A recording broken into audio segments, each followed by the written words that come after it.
Sesi mengaji, belajar Islam lebih dekat.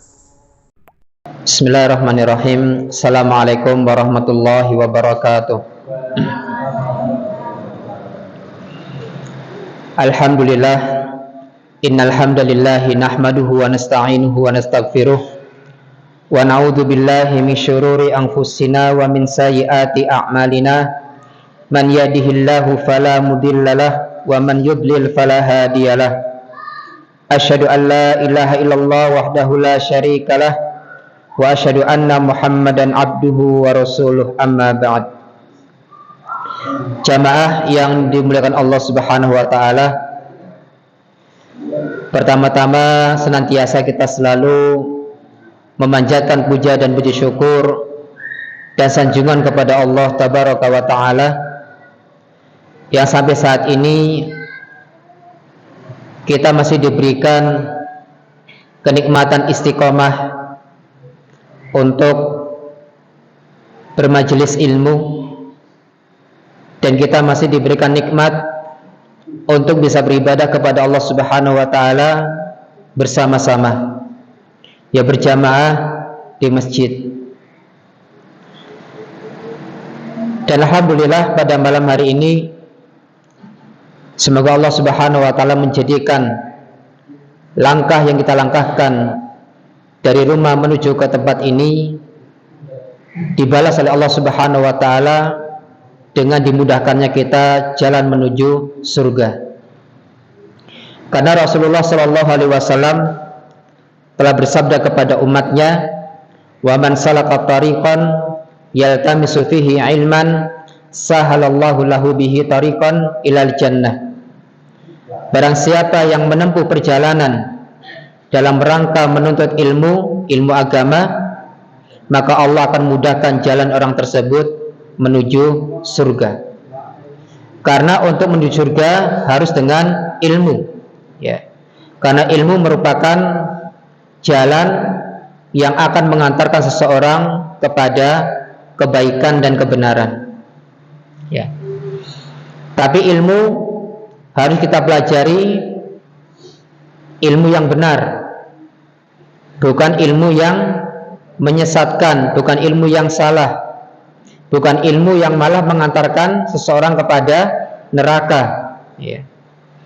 Nah, maka dari itu kita mengkaji Al-Quran dan juga hadis-hadis Nabi Sallallahu Alaihi Wasallam dengan pemahaman para sahabat, karena para sahabat adalah orang yang melihat langsung dan belajar langsung dari Nabi Muhammad Sallallahu Alaihi Wasallam, ya. Karena ada orang-orang yang mereka berpegang kepada Al-Quran dan Sunnah, kepada Al-Quran dan hadis, tetapi malah menyimpang. Kenapa menyimpang? Karena memahami Al-Quran dan hadis dengan pemahaman sendiri, bukan dengan pemahaman para sahabat. Makanya terjadi banyak perbedaan. Kalau seorang itu memahami agama sesuai dengan sumbernya, insya Allah semuanya akan sama dalam keyakinan, dalam pengamalan, dan dalam ibadah. Alhamdulillah, semoga salat dan salam senantiasa terlimpahkan kepada Nabi kita Muhammad Sallallahu Alaihi Wasallam, dan semoga terlimpahkan kepada keluarga-keluarga beliau, kepada sahabatnya, dan juga kepada umatnya. Kaum muslimin wal muslimat rahimani wa rahimakumullah, insyaallah pada malam hari ini kita akan membaca keterangan di dalam kitab Minhajul Muslim. Kita sampai pada pembahasan hal-hal yang harus dilakukan berkenaan dengan kematian seseorang, ya. Dari semenjak kematiannya sampai kepada penguburannya. Dalam pengurusan jenazah kita dapati banyak, ya masyarakat kita belum mengerti tentang apa-apa yang diajarkan oleh Nabi Muhammad SAW dalam pengurusan jenazah sampai dalam penguburan. Ya, maka di sini kita akan mengkaji ada hal-hal yang harus diluruskan. Ya. Nah, di antara hati yang bersih itu ketika seseorang berbuat kesalahan, dinasehati, dia menerima. Bukan dengan marah-marah, bukan dengan merasa dirinya sudah benar, ya, bukan. Tapi hati, sebagaimana dikatakan oleh Ustadz Halim Naro, ya, yang judul bukunya Untukmu yang Berjiwa Hanif, ya. Untukmu yang berjiwa hanif. Yang berjiwa hanif itu adalah ketika seseorang diingatkan kebaikan, diingatkan kebenaran, dia akan menerima. Ya, bukan marah-marah. Ya. Bukan marah-marah. Di sini yang pertama yang akan kita bahas, ya, di antara hal-hal yang harus kita dilakukan berkenaan dengan kematian seseorang, dari semenjak kematiannya sampai penguburannya. Dan insya Allah, ya, kalau kita selesai pembahasan masalah ini, kita akan praktek, ya, insya Allah, ya, tentang mengkafani, dari mulai kita memandikan, mengkafani, menyolatkan sampai menguburkan. Ya, tentunya menguburkan di sini bukan menguburkan benar, ya.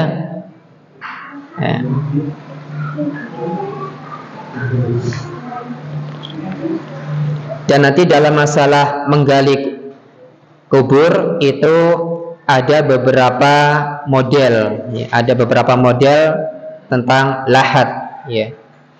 Kalau dari kan lahat itu artinya miring, ya. Di sini yang pertama yang beliau bahas dalam kitab ini, yang pertama adalah mengumumkan tentang kematian seseorang. Ternyata ada hal-hal yang dilarang. Nah, kita akan bahas di sini, akan kita bacakan, ya.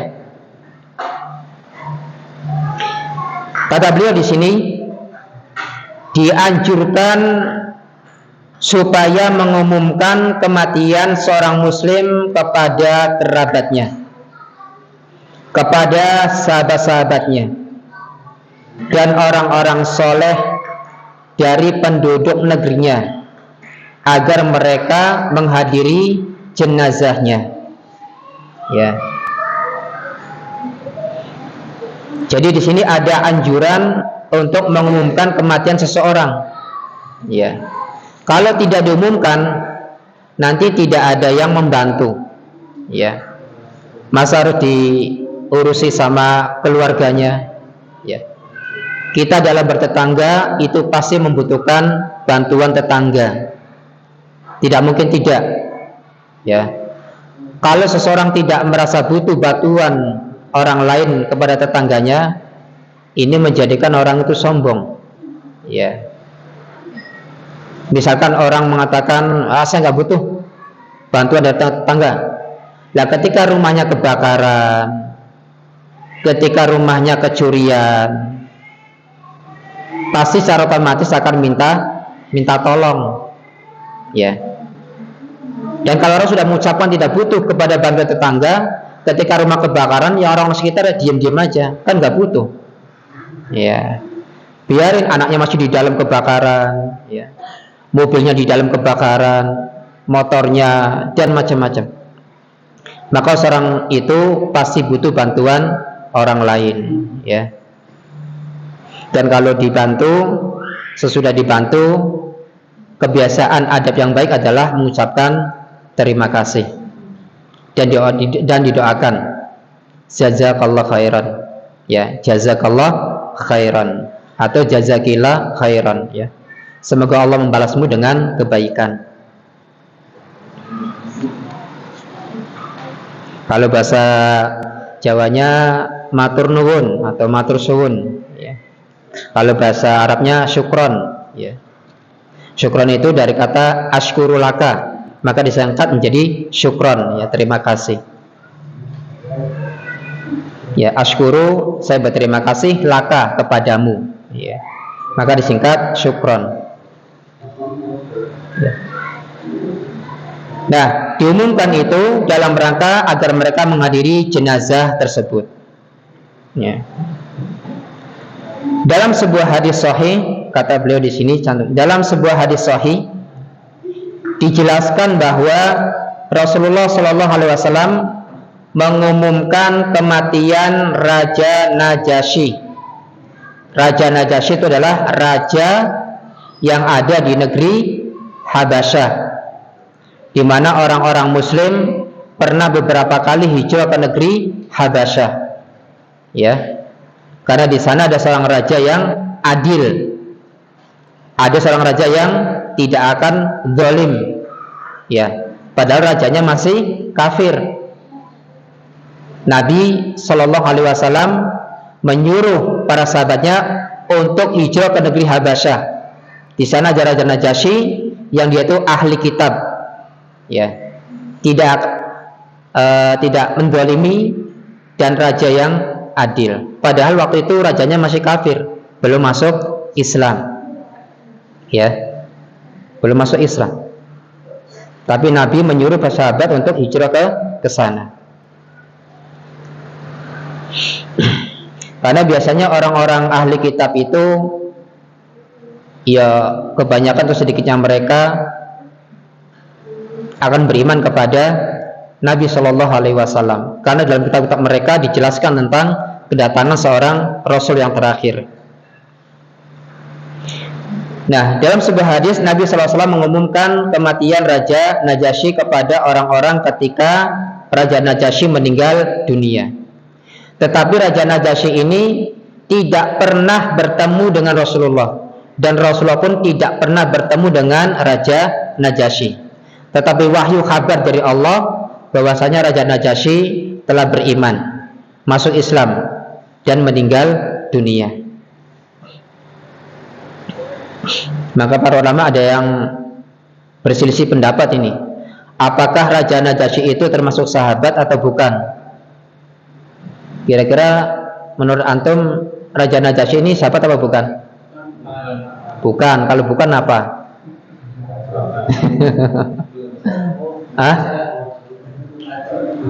Raja. Kalau pengertian definisi sahabat itu kan man laqiya, ya, siapa yang berjumpa dengan Rasulullah dalam keadaan beriman dan meninggal dalam keadaan beriman. Itu kan definisi sahabat.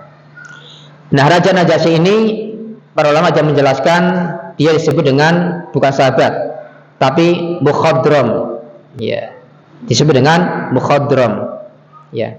Ada orang-orang yang memang dia beriman, dia Islam, tapi tidak pernah berjumpa dengan Rasulullah, seperti Raja Najasyi, ya. Jadi orang yang berjumpa,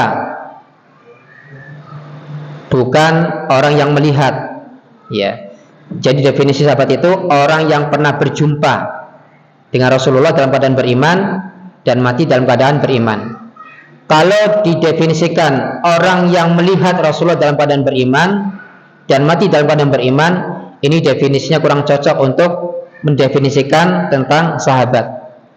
Karena di antara sahabat Rasul ada yang matanya buta. Siapa?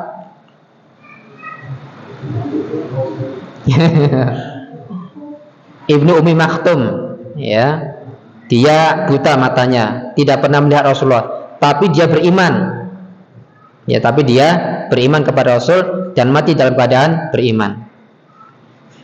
Nah, kalau dia ketika berjumpa dengan Rasul dalam keadaan beriman, matinya dia kafir, maka tidak dinamakan sahabat, ya, karena jauh dari definisi, ya. Kemudian sebagaimana beliau juga memberitahukan kematian tentang Zaid, tentang Ja'far dan Abdullah bin Rawahah, ya, saat mereka gugur sebagai syuhada di medan perang, ya, diumumkan agar orang-orang menghadiri jenazahnya.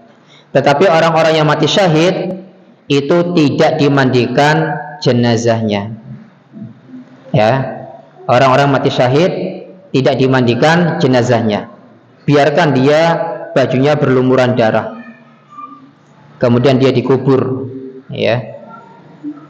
Tentunya disolatkan, kemudian dikubur, ya. Lah kenapa Pak Ustadz kok nggak dimandikan? Di antara hikmahnya, ketika dibangkitkan nanti pada hari kebangkitan, darahnya itu menjadi saksi bahwasanya dia berjihad di jalan Allah. Dan baunya ketika itu sangat berbau, sangat wangi, ya.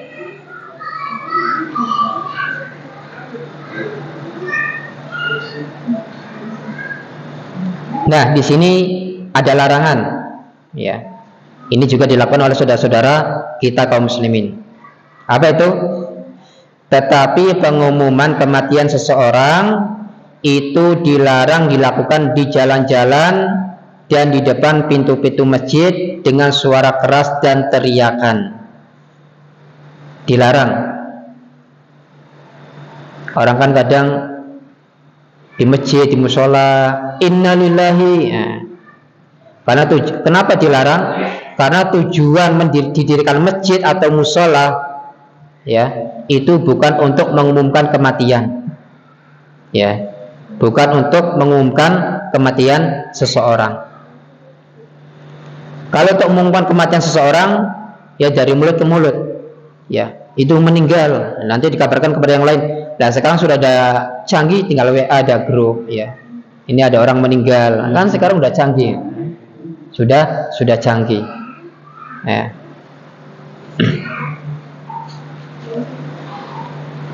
Nah, ini bagi orang-orang melakukan, ketika dijelaskan tentang masalah ini pasti tersinggung, ya.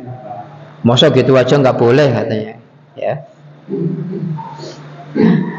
Maka masjid digunakan bukan untuk mengumumkan kematian, dan dilarang ketika depan pintu masjid teriak-teriak untuk memberitahu orang tentang kematian. Jadi ada cara-cara yang lain, ya, ada cara-cara yang lain, ya, yang bisa dilakukan untuk memberitahukan kematian seseorang.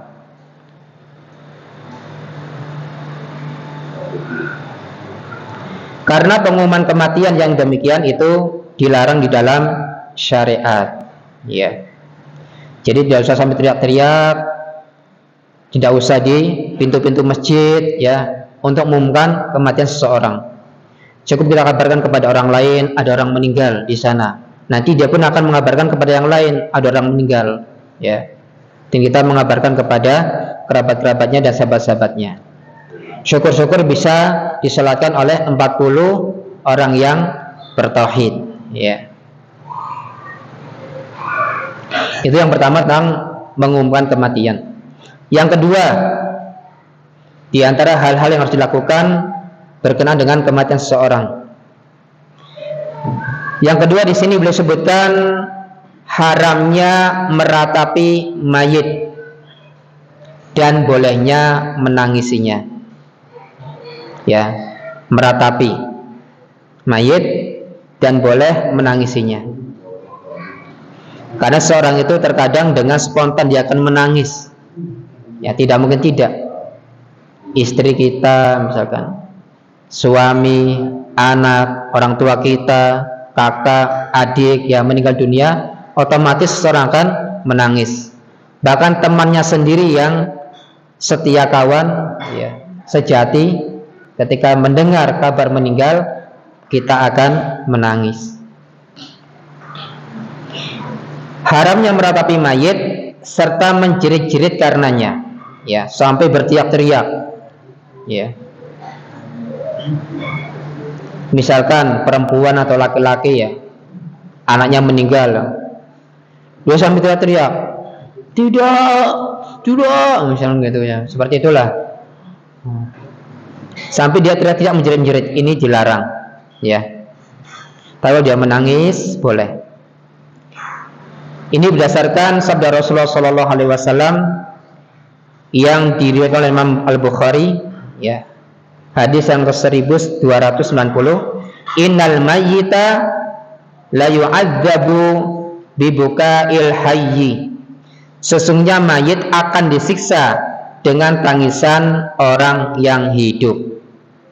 tangisan yang berlebihan tentunya ya, yang sampai merobek-merobek, sampai guling-guling, sampai menjerit-jerit, ya kan? Maka ini semua termasuk meratapi. Dalam bahasa Arabnya niyaha, ya, niyaha, meratapi. Dan kalau bisa nih, tapi kadang berat juga. Kita ini di HP ada foto orang yang sudah meninggal, dikenang terus, ya, dikenang terus. Khawatir lama kelamaan dia tidak bisa menerima takdir dari Allah, ya, khawatir. Paham tidak maksudnya, Pak? Ya. Pertama mungkin rela lah, ikhlas, takdir dari Allah. Tapi lama kelamaan lihat lagi, khawatir muncul tidak ridho dengan kematiannya, ya, tidak menerima takdir dari Allah. Kalau sudah meninggal ya sudah, dihapus saja. Ya, ya, kalau ada masih di HP ya jangan keseringan. Takutnya, khawatirnya tidak ridho dan tidak menerima takdir dari Allah. Ya Allah, kan kita kan inna lillahi wa inna ilaihi rajiun. Sesungguhnya kami milik Allah dan akan kembali kepada Allah. Ya, anak kita, istri kita, ya, semuanya milik Allah. Bahkan kita sendiri pun milik Allah. Ya. Kalaupun satu tangan kita diambil oleh Allah, yaitu terserah Allah. Ya. Ada orang dicabut penglihatan matanya, pandangannya, yaitu terserah Allah. Ya. Karena kita semua pun milik Allah. Kemudian Rasulullah SAW bersabda dalam hadis riwayat yang diriwayatkan oleh Imam Muslim, nomor hadis 933, man niha alaihi fa innahu yu'adzabu bima niha alaihi yaumal qiyamah. Barang siapa yang diratapi, ya, kematiannya, niscaya ia akan disiksa karena ratapan tersebut kelak pada hari kiamat. Jadi kadang ratapan seseorang itu bisa memberatkan siksaan bagi si mayit. Ya, seseorang, ya, kalau tidak salah dalam sebuah hadis dibolehkan seorang itu, ya, menangis selama 3 hari, selebihnya ya jangan sampai, karena dikhawatirkan termasuk dari niyaha. Ya, ya. Jadi meratapi mayit itu bisa memberatkan siksaan bagi si mayit.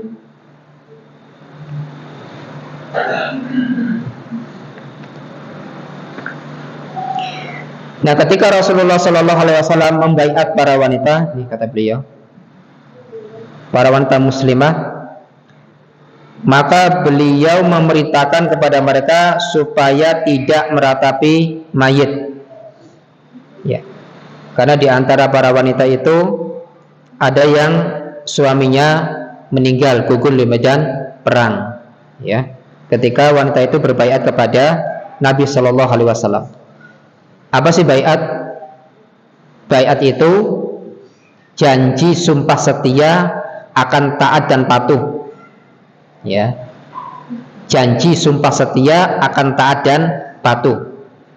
Nah, baiat ini dilakukan kepada pemerintah, bukan kelompok-kelompok pemimpin-pemimpin. Karena ada kelompok nih, golongan ini, ya, kemudian mengadakan baiat, harus taat kepada pemimpinnya, padahal dia bukan pemimpin yang sah di dalam kenegaraan. Ya.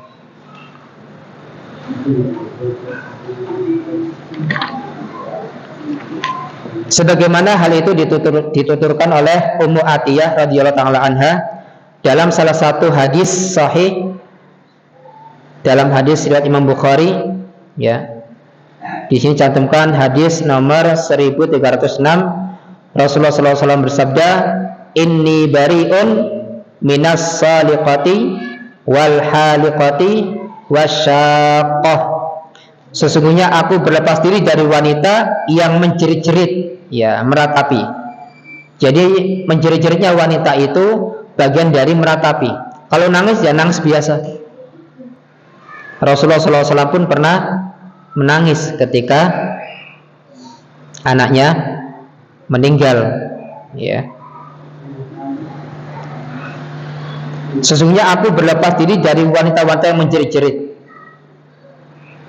Yaitu bagi meratapi wanita yang mencukur atau menggunduli rambutnya, serta wanita yang merobek-robek bajunya ketika mendapatkan musibah.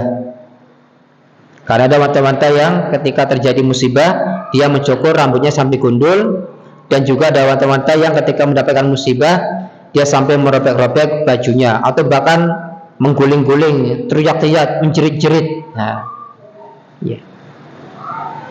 Kalau laki-laki ada nggak seperti itu? Jarang ya.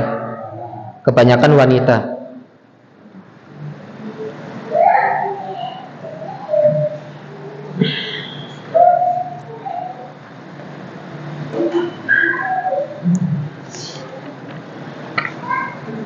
Sudah masuk waktu Isya ya?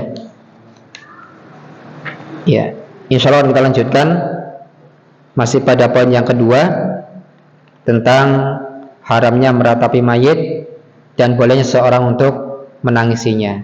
Ya, karena meratapi ini menangis yang berlebihan sampai dia menjerit-jerit, merobek bajunya, bahkan dia menggunduli rambutnya, memotong, ya, memendekkan, dan hal-hal yang dilarang oleh syariat. Insyaallah kita lanjutkan setelah salat Isya. Subhanakallahumma bihamdika asyhadu an la ilaha illa anta astaghfiruka wa atubu ilaik. Wassalamualaikum warahmatullahi wabarakatuh. Alhamdulillahirabbil alamin, hamdan katsiran tayyiban mubarakan fih. Asyhadu an la ilaha illallah wahdahu la syarikalah wa asyhadu anna Muhammadan abduhu wa rasuluh, amma ba'd. Kita lanjutkan, ini pembahasannya agak panjang, mungkin kita tidak cukupkan dalam satu malam ini ya.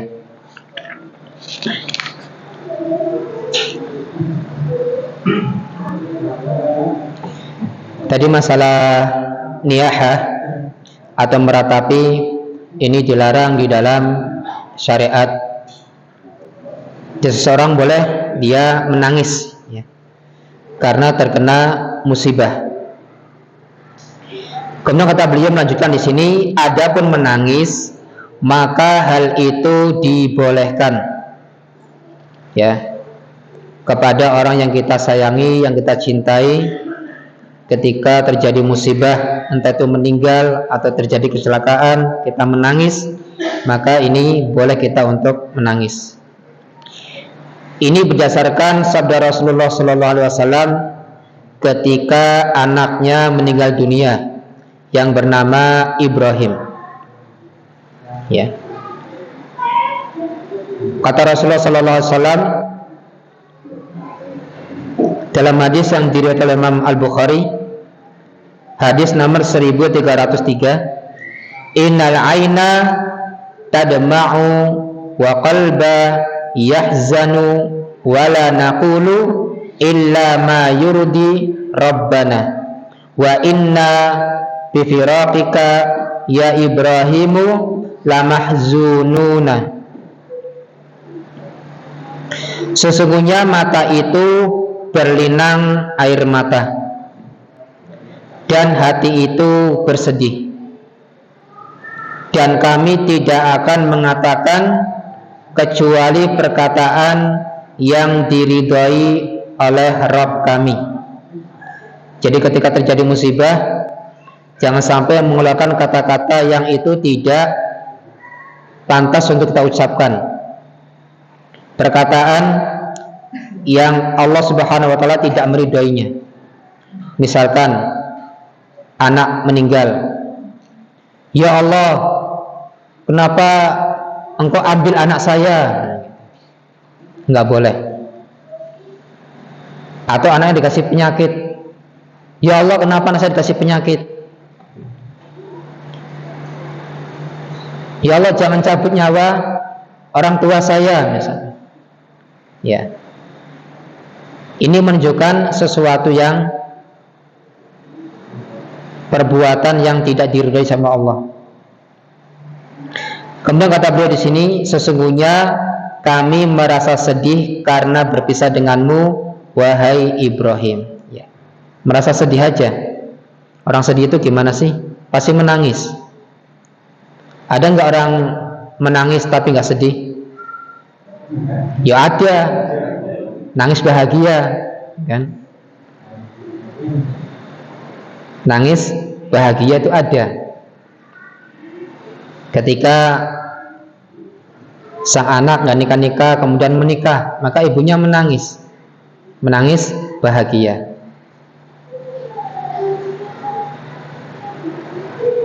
Nah, Rasulullah Shallallahu Alaihi Wasallam pun menangis atas wafatnya Umamah binti Zainab, ya, binti Rasulullah Shallallahu Alaihi Wasallam. Umamah ini adalah cucunya Nabi Shallallahu Alaihi Wasallam. Dan Umamah ini adalah anaknya Zainab. Zainab adalah anaknya Rasulullah Shallallahu Alaihi Wasallam. Sehingga Umamah ini adalah cucunya Nabi Shallallahu Alaihi Wasallam. Ya pasti ya mbah-mbah ketika cucunya meninggal nangis.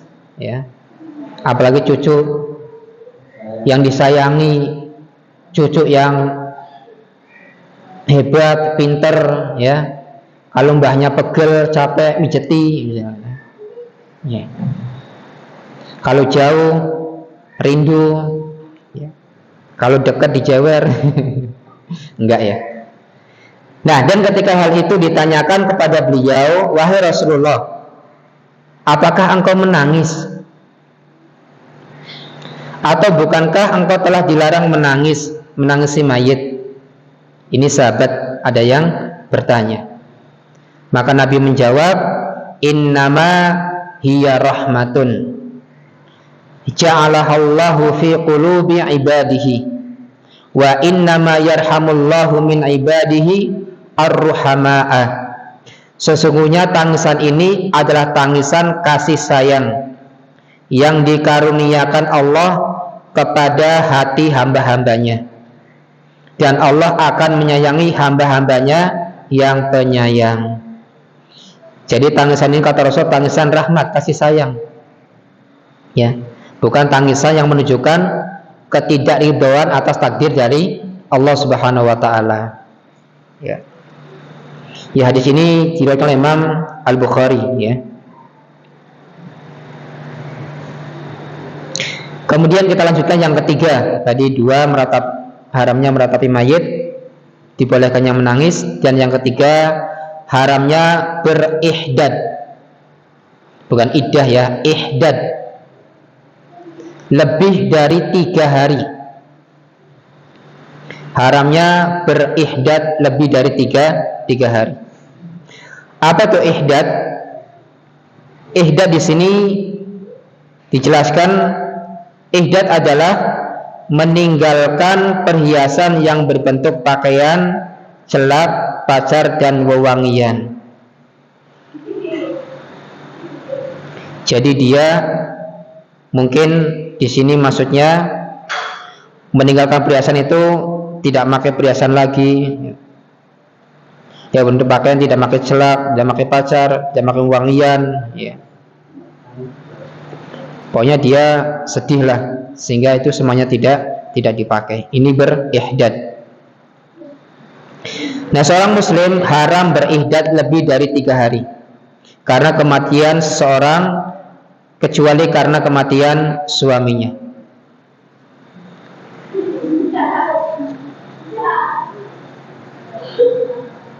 Maka diwajibkan padanya berihdad. Ya. Di sini ya, afan bisa juga disebut dengan iddah, ya. Ketika suami itu meninggal, maka dia beriddah. Maksudnya dia tidak berdandan. Setahu ana, ihdad itu seorang wanita yang ditinggal mati oleh suaminya, ya. Selama dia ditinggal mati oleh suaminya, dia tidak boleh berhias, tidak boleh berdandan, ya, keluar rumah. Ya.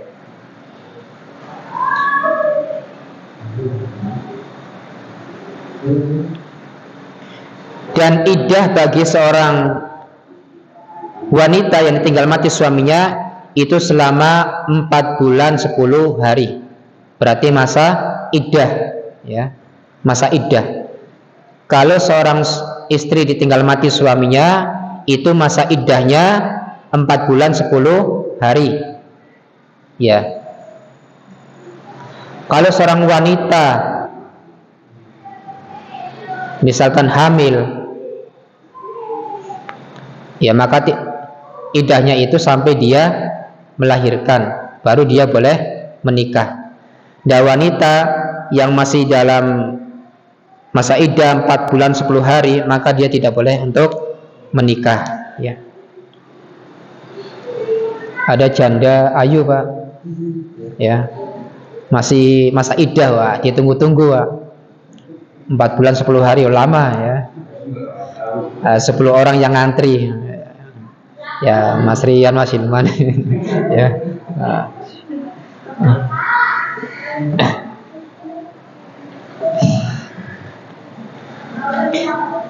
Jadi setahu anak, bagi seorang wanita itu diharapkan untuk berdandan, ya. Kenapa diharamkan berdandan?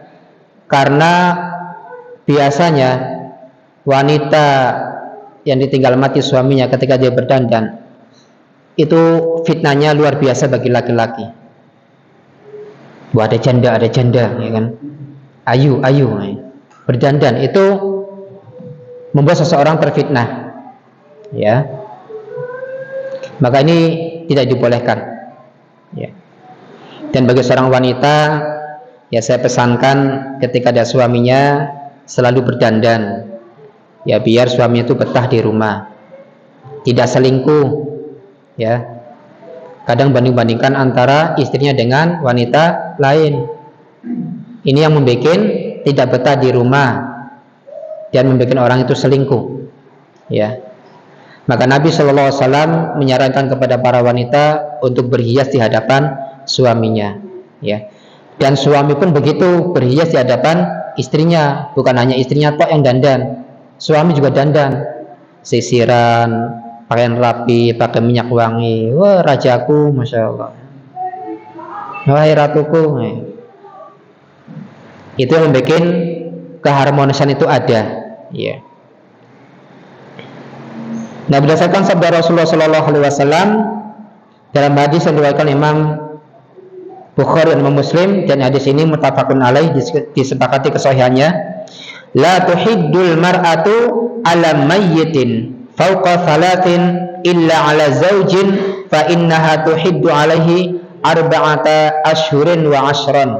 Tidak diperbolehkan bagi seorang wanita muslimah berihdad atas kematian seseorang lebih dari 3 hari, kecuali atas kematian suaminya. Maka diwajibkan baginya berihdad selama 4 bulan 10 hari, ya.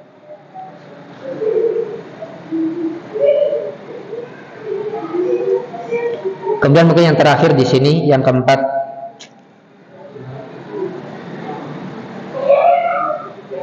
melunasi hutang si mayit.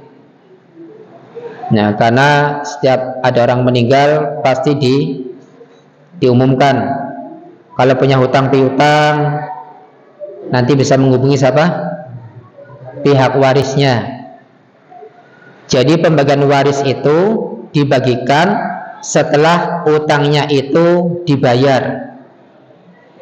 Karena dalam Al-Quran surat An-Nisa kalau nggak salah itu ayat berapa saya lupa, itu dijelaskan oleh Allah ketika seorang itu meninggal dunia, yang terlebih dahulu harus diselesaikan adalah hutang-hutangnya. Masih ada sisa baru dibagi sebagai harta warisan. Jangan sampai warisan dibagi-bagi, lah hutang masih numpuk 10 juta. Lah nanti orang tersebut tidak akan masuk surga, tertahan karena masih ada hutang, ya. Jadi dain, hutang terlebih dahulu dilunaskan, masih ada sisa, yaitu menjadi warisan, ya. Dan orang yang dapat warisan jangan marah ketika di bagiannya itu sedikit, ya. Lah kok sisanya cuma 5 juta, anaknya 5, ya misalkan. Dan dapat berapaan ini? Ya. Itu tidak dibagi rata dalam hukum Islam, enggak. Ada bagian-bagian tersendiri, ya, dalam warisan. Masih ingat nggak Pak yang pernah saya sampaikan? Ya, suami istri tidak ada anak nih, istrinya meninggal, maka sang suami mendapatkan berapa? Setengah dari harta istri. Kalau istrinya punya uang 1 miliar, wah ini laki-laki 500 juta ini, wah dana nikah lagi nih Pak, ya, dana nikah lagi nih. Kalau suami yang meninggal, maka nggak ada anak, maka istri mendapatkan seperempat nih. Kalau misalkan punya anak 1, ya punya anak 1 lah, mau cewek mau cowok, suami yang meninggal, istri mendapatkan jatah harta suami warisan 1/8, ya. Kalau istri yang meninggal, suami dapat harta warisan dari istri 1/4. Ini kalau punya anak. Kalau anaknya laki-laki, misalkan istri meninggal, suami dapat 1/4, anak laki-laki ini sisanya dari harta warisan ini dikasihkan semua ke laki-laki, ya. Wah, masalah warisan saya belajar pertama kali jelimet Pak, nggak paham selama 2 bulan 3 bulan, ya. Itu masalah warisan pembahasannya panjang sekali. Ya kita nggak bahas itu ya, ini secara sekilas aja. Karena laki-laki itu sisa dari harta warisan. Pokoknya laki-laki itu sisa dari harta warisan. Kalau punya anak 2, laki-laki perempuan, maka perempuan ini mendapatkan 1 dan laki-laki ini mendapatkan jatah 2. Kalau ada 3 juta, laki-lakinya 2, perempuannya 1 juta. Nah, kalau misalkan ada perempuan 2, laki-laki 1, maka perempuan ini mendapatkan 2/3 harta, sisanya kasih ke sini semua. Nah, kalau misalkan perempuan 2, laki-laki 2, ya ini 2/3, nanti sisanya dibagi rata ini. Ya, pusing nggak ngapalinnya. Saya pertama kali belajar warisan tuh Pak, asli 2 bulan tuh belum masuk sini, otaknya beku. Ya. Tapi setelah dialog dengan teman, akhirnya cerita tentang pembahasan masalah waris. Nah, kalau punya istri 2, istri 3, istri 4, kalau punya anak, maka 1/8 itu dibagi dengan berapa istri. Kalau punya 2 istri ya dibagi 2 istri, ya 1/8. Nah, dianjurkan supaya menyegerakan melunasi hutang mayit jika mayit itu memiliki hutang. Syukur-syukur tidak memiliki hutang, warisannya ada 1 miliar. Mantap ya. Karena Rasulullah SAW menahan diri dari mensolatkan mayit yang memiliki hutang hingga hutangnya dilunasi terlebih dahulu. Karena Rasulullah SAW itu tidak mensolatkan orang yang punya hutang. Tapi Rasul tidak melarang juga. Sahabat silakan kalau ada yang mau menyolatkan. Nah, sahabat itu kalau Rasul nggak mau menyolatkan, kira-kira sahabat ikut apa enggak ini? Rasulullah jangan menyolatkan, saya juga enggak kan gitu, sahabat ya.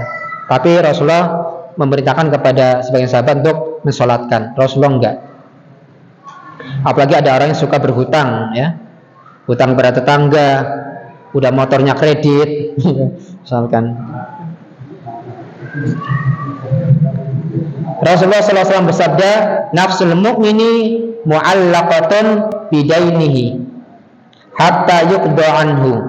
Jiwa seorang mukmin itu tertahan masuk surga disebabkan hutangnya, sehingga hutangnya itu dilunasi terlebih dahulu.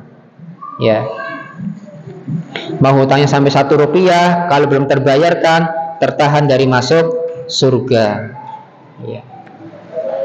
Ya, semoga yang punya hutang, ya, Allah Subhanahu wa taala segera melunasi semuanya, dan jangan sampai kita termasuk orang-orang yang berhutang. Dan semoga kita ketika meninggal dunia tidak membawa hutang, tapi membawa apa? Amal jariyah. Ya. Demikian yang bisa saya bahas pada malam hari ini. Kurang lebihnya saya minta maaf. Ada pertanyaan enggak?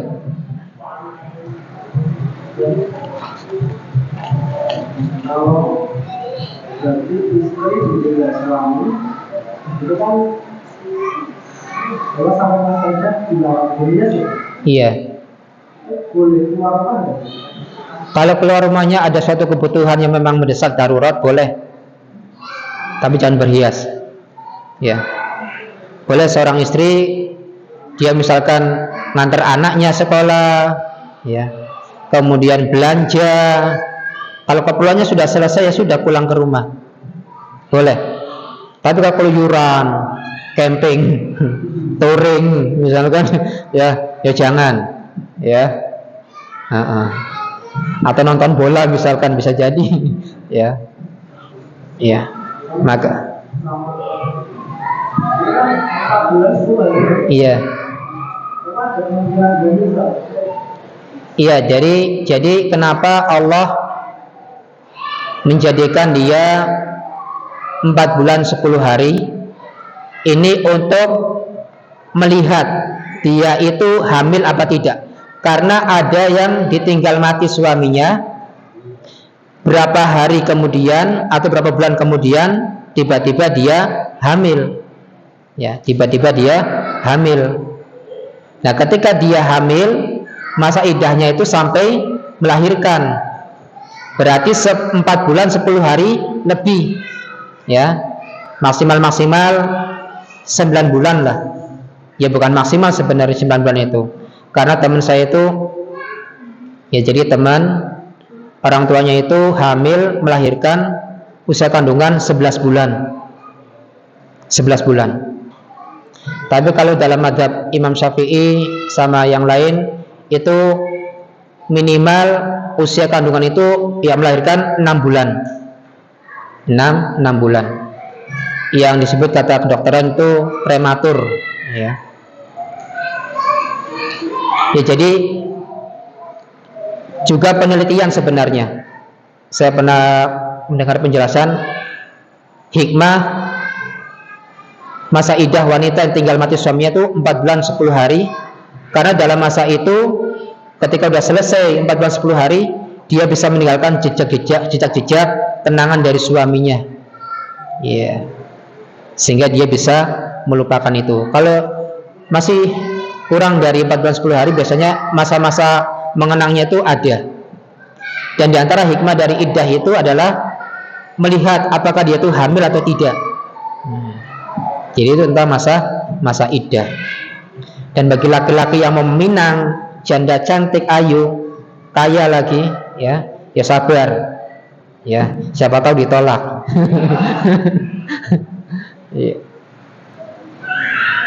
Nah itu, ya, pokoknya ketika Allah sudah mensyariatkan itu ada hikmah yang terkandung di dalamnya, ya mungkin kita tidak mengetahuinya, dan kita bisa tahu hikmahnya ketika itu sudah terjadi kadang, ya. Wallahu ta'ala alam. Cukup, udah pada ngantuk ya? Yang akhwat ada enggak? Enggak ada. Ya udah mau jam 8, kita cukupkan sampai di sini. Semoga kajian ini bermanfaat untuk kita semuanya, dan juga yang menyampaikan juga semoga bermanfaat. Kita tutup dengan doa kafaratul majelis. Subhanakallahumma bihamdika asyhadu an la ilaha illa anta astaghfiruka wa atubu ilaik. Wassalamualaikum warahmatullahi wabarakatuh.